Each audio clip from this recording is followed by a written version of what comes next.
आजे बाबा मारतो. बाबा उठला.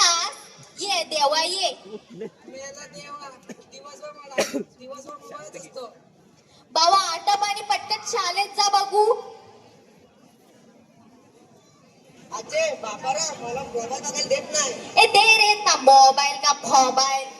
आई तुला माहिती नाही हा दिवसभर मोबाईलच असतो आणि अभ्यास कोणी करायचा.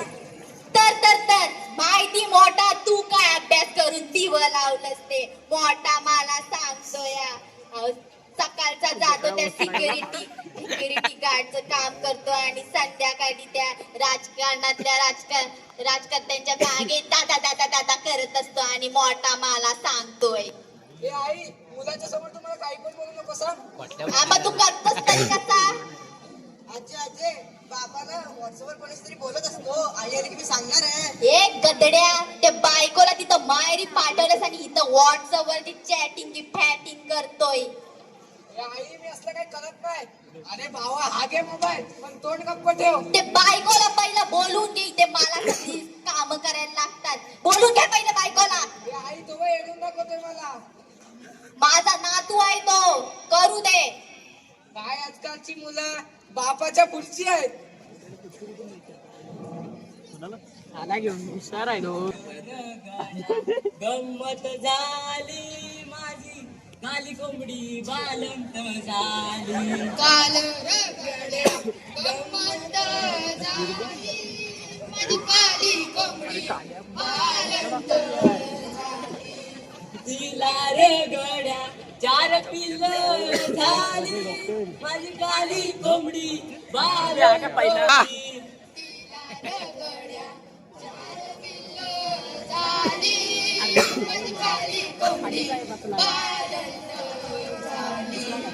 ती गड्या कॉक कॉक करायला लागली माझी काली कोंबडी बालंत झाली.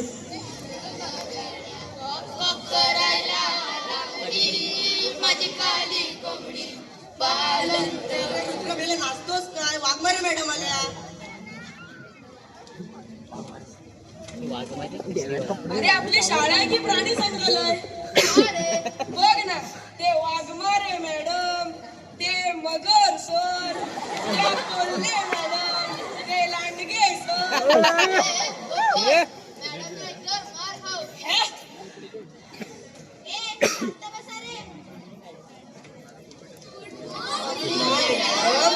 Very good morning. Sit down, please. Thank you, madam.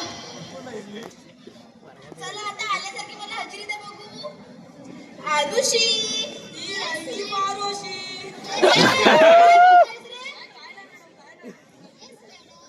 Anushka. Chinmayi. Kanchan. Snehal. काय बोलतोयस रे. मॅडम तिला बोललो हल आणि हजेरी दे. मला नंतर भेट तर चांगले झालं होते.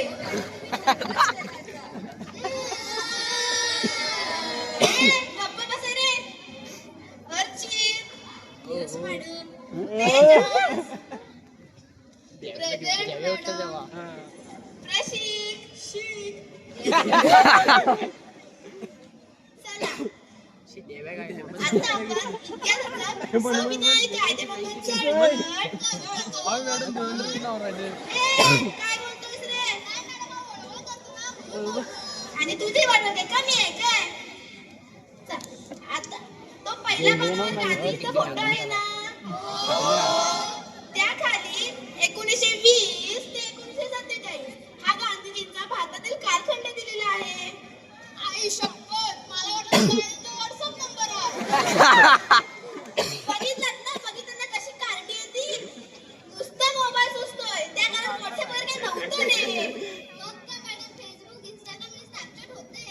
हो गप्प बस तरी तुझी बडबड. आता जी फळात माहिती दे ना ती लिहून घ्या बघू. सविनय कायदेभंगाची चळवळ. गांधींचा पहिला सत्याग्रह. गांधीजींचं भारतातील आगमन. मॅडम मला काय फळ्यावरती दिसत नाही आहे. कसा दिसेल. दिवस रात्र नुसता मोबाईल बघायचा. ऐकायचं नाही. अनिता, दोघं पण मोबाईल शाळेत घेऊन येतात. आणि काय तर फ्री फायर पण खेळतात. शिप आहे फ्री फायर नाही का फ्री फायर असतं. तुम्हाला शिक फायर का फ्री फायर ते नाही तर मी तुम्हाला फायर करेन ना.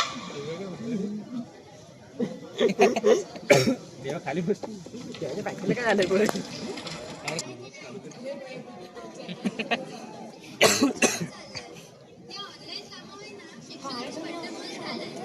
नाहीतर काय त्यात तर पालकांची मुलं अभ्यास करत नाही फोनवर असतात. फोन देतात तर सदा आणि दोष आम्हाला. काय झालं हे शास्त्रज्ञांना कळलं नाही. बारका आवाज कमी नाही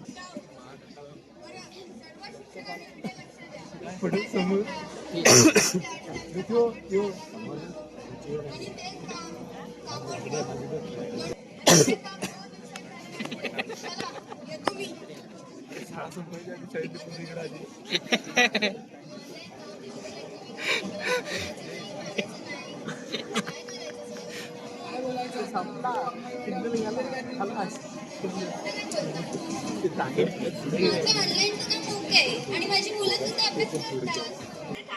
अरे आज काय झालं काय द्यायला मोठ्यानं रॅक मारा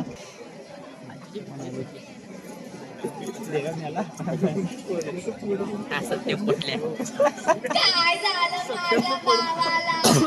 आई तू काळजी करू नकोस. डॉक्टर तपासतायत ना, ते आले की काय ते सांगतील. माझा भावा काय झालं. जिवंत आहे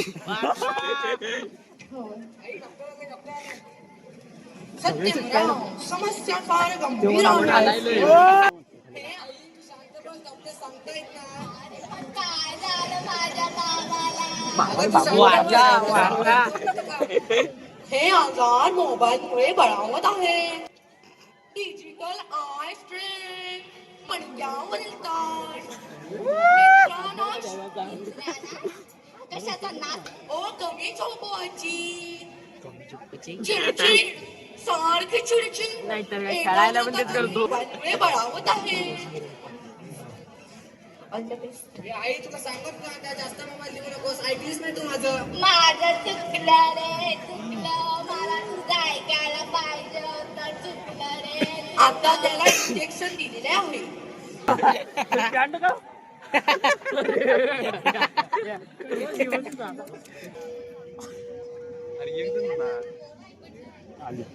मित्रांनो, मोबाईल हे साधन आहे. त्याचा वापर आपण व्यवस्थितच केला पाहिजे.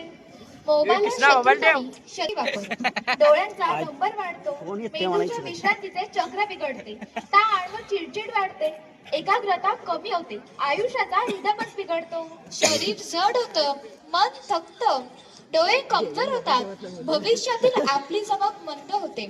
तंत्रज्ञान वापरा, पण तंत्रज्ञान तुमचा वापर करेल इतपत वापरू नका. सुंदर, स्वच्छ रहा, निरोगी रहा, आरोग्य जपा. धन्यवाद.